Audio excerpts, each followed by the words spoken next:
Bonjour! Au Gossette Bois cette semaine, je fais des boîtes rondes pour le circuit électronique que j'ai fait qui me donne le poids de la poussière dans mon cyclone.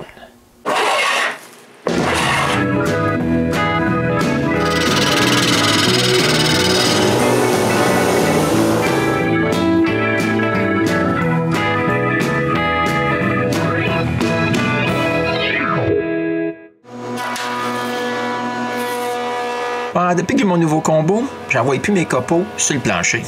Je les aspire tous et ils se retrouvent dans mon cyclone. Moi, mais j'ai aucune façon de savoir combien il y a de poussière dedans, à moins de l'ouvrir puis de regarder. Au moins, avant, je pouvais tout jeter par terre puis ramasser quand j'avais fini. Je pourrais bien mettre une bande de plexiglas pour voir la quantité de poussière, moi, mais ça affaiblirait mon baril de carton. En plus, je vois rien à travers du plexiglas que j'ai mis sur mon autre petit cyclone. Donc, ça vaut pas la peine. Je décide donc d'utiliser les circuits imprimés que je fais faire et je perds 2 semaines à programmer une balance pour peser la poussière. Ouais, mais j'aurais besoin d'une boîte pour mettre toute cette électronique. J'ouvre donc Aspire et je dessine une boîte ronde. Ici, on voit le cercle extérieur puis le rebord du couvercle. Les boîtes vont être faites de plusieurs épaisseurs de contreplaqué. Pour le dessus, je fais ce carré qui est la grosseur de mes afficheurs. Moi, mais je dois aussi faire des trous pour avoir l'écran de l'afficheur égal avec l'extérieur. Il faut aussi des trous pour les branchements des fils. Sur mon patron, je mets aussi tout ce qu'il faut pour le couvercle. J'ai aussi besoin d'un trou pour le module Wi-Fi. Tout ça, c'est bien beau, mais on ne voit pas à quoi ça ressemble. Chacune des 4 étages aura la même coupe extérieure. Chaque étage a aussi ses coupes particulières. L'avant, il y a un trou carré pour l'afficheur et des poches. Voici ce que l'avant aura de l'air. La couche du milieu est la plus simple. La voici. C'est juste un rond externe et un trou au milieu. La dernière couche, elle, est pas mal semblable. Mais il faut enlever plus de bois pour pouvoir retenir le couvercle en place. Et finalement, le couvercle avec son trou pour le module Wi-Fi. Maintenant, je dois couper ça. Et c'est le moment idéal pour utiliser mes morceaux de contreplaqué qui ont des formes assez spéciales. Je sais vraiment pas quand je pourrais utiliser ce bois-là, à part que dans des moments comme ça.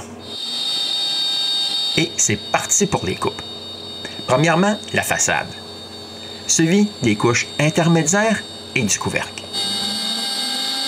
Bon, c'est fait pour la première boîte. J'ai juste à couper toutes les petites ailettes.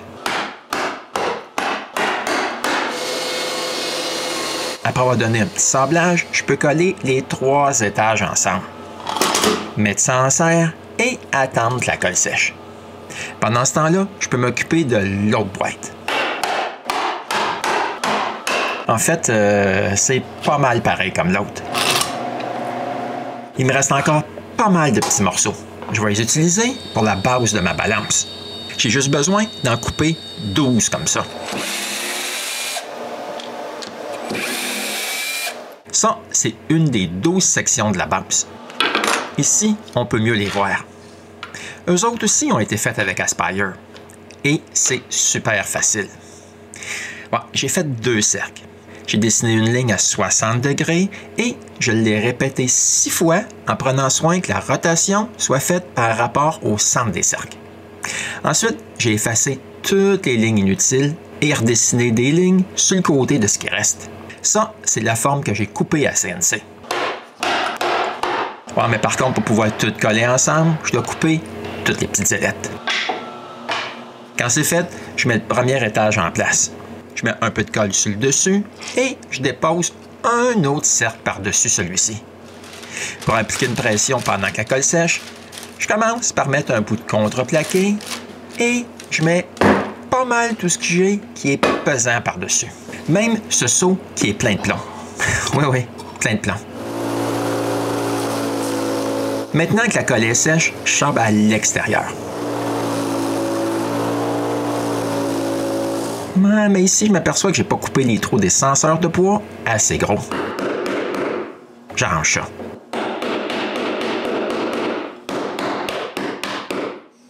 Maintenant que les senseurs entrent à leur place, je peux marquer l'endroit où je dois percer les trous pour les vis et je les perce.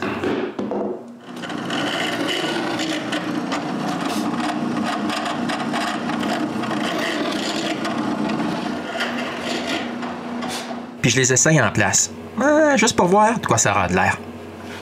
Mais il faut quelque chose par-dessus les senseurs pour m'assurer que le baril sera reposé seulement sur les autres. Pour ça, j'utilise le bout de bois de mes restes dans mes manches de petit tournage que j'ai fait. Après l'avoir mis bien rond, je crée un dôme au bout et je perce un trou au centre.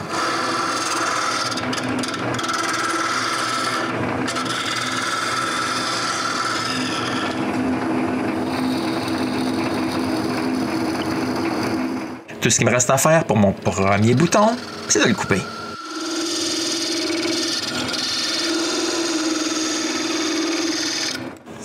Ouais, mais il m'en faut 3.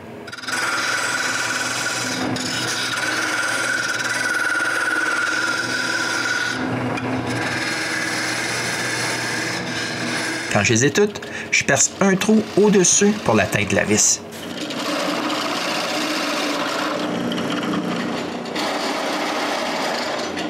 Voici sur quoi le baril va reposer. Maintenant, c'est le temps de vérifier si j'ai bien fait les couvercles. Je mets le circuit en place et je mets le couvercle par-dessus. Ben non, j'ai fait une job de cochon. Ça marche pas. Ici, on peut bien voir les marques que le module Wi-Fi a laissées sur le bois. Ouais, je dois agrandir le trou.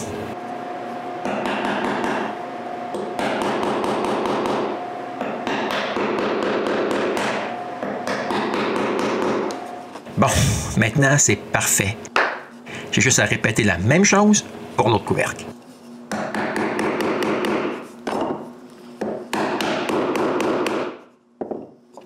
Ouais, mais j'ai pas grand place pour pouvoir visser le couvercle, à part ces deux endroits-là.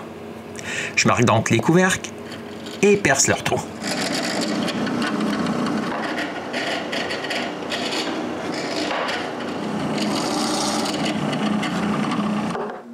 Avec les couvercles en place, je peux marquer les trous pour des vis d'un boîte et percer des trous pilotes.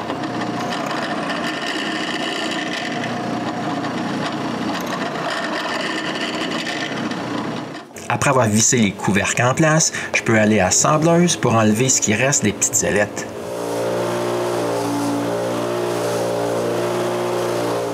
Ouais, mais tout ce sablage-là a brûlé le bois ici et là. J'utilise donc ma sableuse orbitale avec un pad d'interface super mou et je ressable tout l'extérieur pour enlever ces marques-là.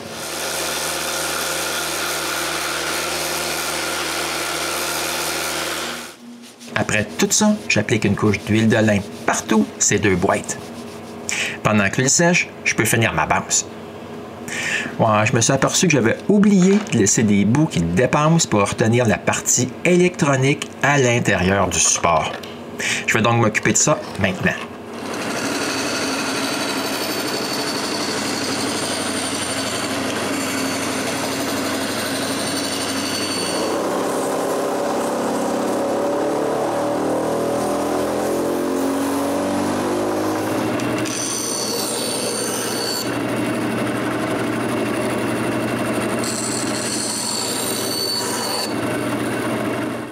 Comme vous pouvez voir, j'ai 3 petites sections avec la forme du cercle intérieur. J'ai juste à les coller en place maintenant. Pendant que la colle sèche, je peux percer les trous pour les aimants que je vais utiliser à l'arrière des boîtes.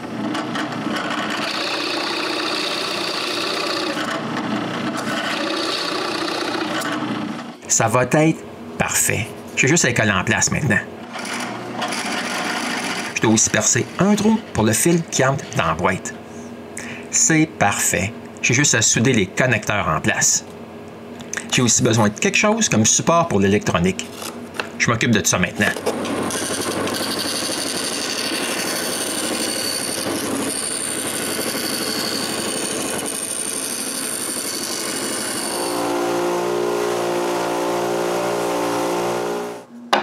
Et voilà, l'électronique sera là-dessus.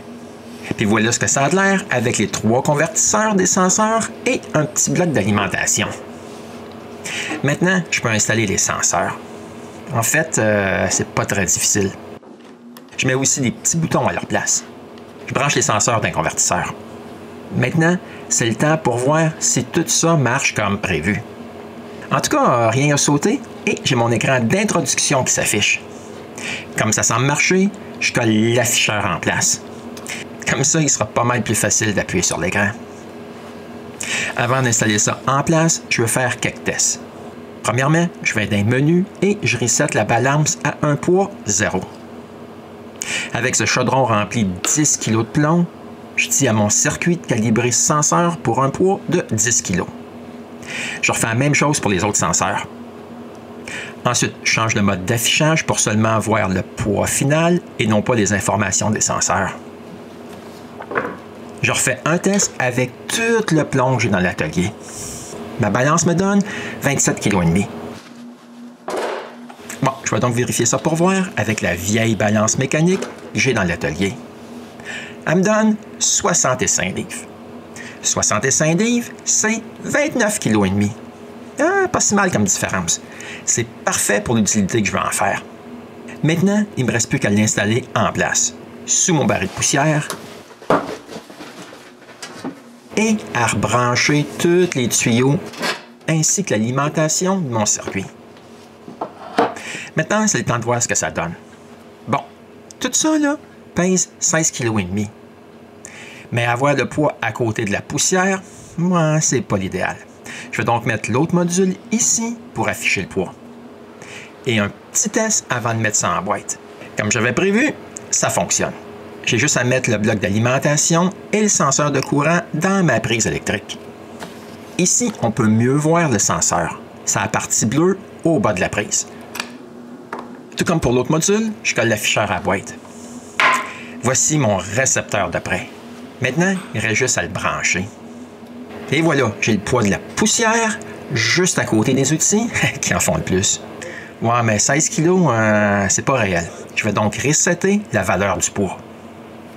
Bon, c'est reseté. C'est le temps de faire un petit test avec 10 kg. Pas mal. C'est parfait. Je suis super heureux. J'ai la même lecture à côté de mes outils. Ouais, mais c'est pas tout ce que ce module-là fait. Quand je démarre un outil, le courant y est détecté et j'ai aussi un petit dessin qui me l'indique. Puis là, il transmet le code pour partir le dépoussiéreur automatiquement. Ouais, juste ça, ça valait la peine de faire toute la programmation que j'ai faite. Quand j'éteins mes outils, ça continue d'aspirer pendant le temps que j'y ai donné. Pour l'instant, c'est 30 secondes. Si je parle de Bansi, je vois qu'il tire environ 10 ampères. Par contre, mon combo, avec son moteur de 5 forces, lui, tire aux alentours de 15 ampères. Ouais, mais n'importe quelle puissance qui dépasse 5 ampères fait démarrer le dépoussiéreur. Et voilà, c'était les 2 boîtes que j'ai faites pour peser ma poussière. Je suis super content du résultat. Autant des boîtes que du reste. Puis on se revoit bientôt pour un autre épisode du Gosseur de bois.